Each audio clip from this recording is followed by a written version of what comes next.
Okey, selamat pagi, good morning untuk semua.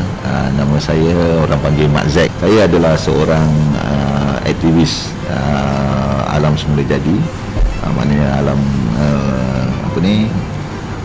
aktivis untuk alam sekitar lah sebenarnya. Jadi saya selalu fokus tentang pencemaran yang berlaku di sungai. Okey, sebenarnya kalau kita tahulah sungai yang ada di Johor ni banyak. Okey, saya lebih fokus pada satu-satu sungai lah, terutamanya Sungai Johor. Sebab apa? Sungai Johor ni adalah merupakan satu sungai yang nadi ataupun sungai utama untuk sumber air mentah negeri Johor. Okey, kalaulah saya sebagai seorang aktivis dan juga kawan-kawan saya NGO lain, kami telah mengadakan banyak aktiviti, banyak forum dan sebagainya mengenai sungai. Sebab kita anggapkan sungai ni adalah satu benda yang Tuhan beri kita untuk kita jaga. Sebab apa? Kalau tak ada air yang bersih untuk diminum, kita nak minum apa? Okey, itu satu. Kenapa saya sebut benda ni?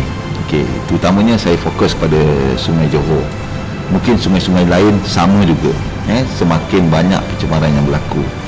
Okey, saya sebut satu pencemaran yang sering berlaku di Sungai Johor, antaranya adalah pelombongan pasir.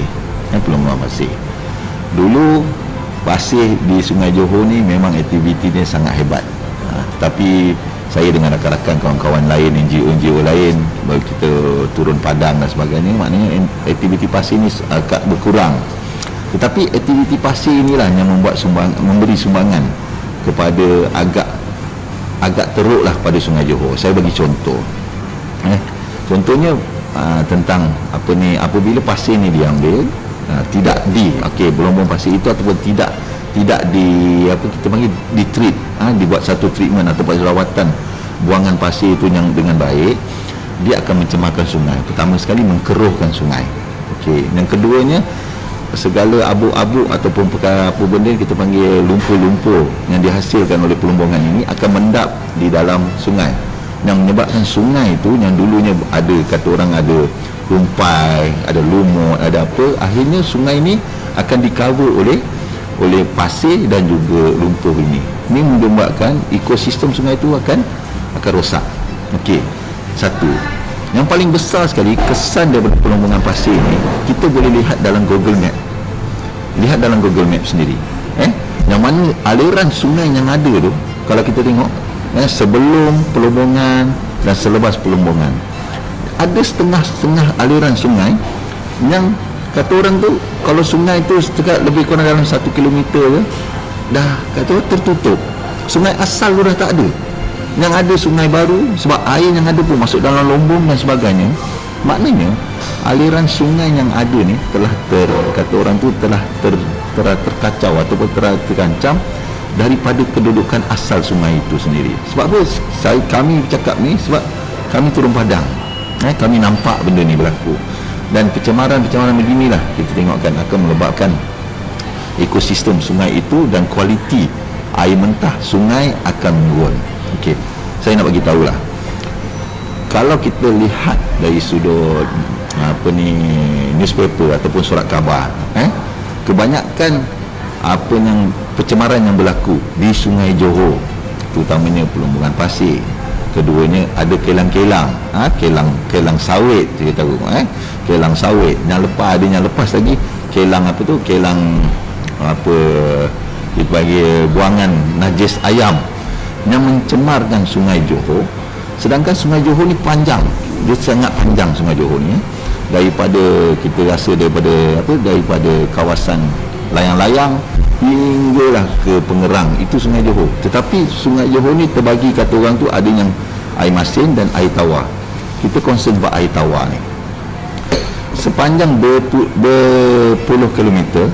Contohnya pencemaran berlaku di layang-layang. Ada satu peristiwa dia berlaku di layang-layang, menyebabkan ada loji air yang memproses air untuk air mentah negeri Johor terpaksa ditutup. Sebab apa? Pencemaran tu berapa jauh tu, dia bayangkan berapa jauh, menyebabkan dia sampai ke pintu air untuk menyedut air untuk air mentah ni, menyebabkan amonia ada tinggi lah katanya begitu, menyebabkan pencemaran tinggi. Jadi terpaksa ditutup. Bila ditutup, shutdown kita panggil. Untuk pengetahuan kawan-kawan semua, Sungai Johor adalah sungai yang utama bagi air mentah negeri Johor, saya sebut tadi.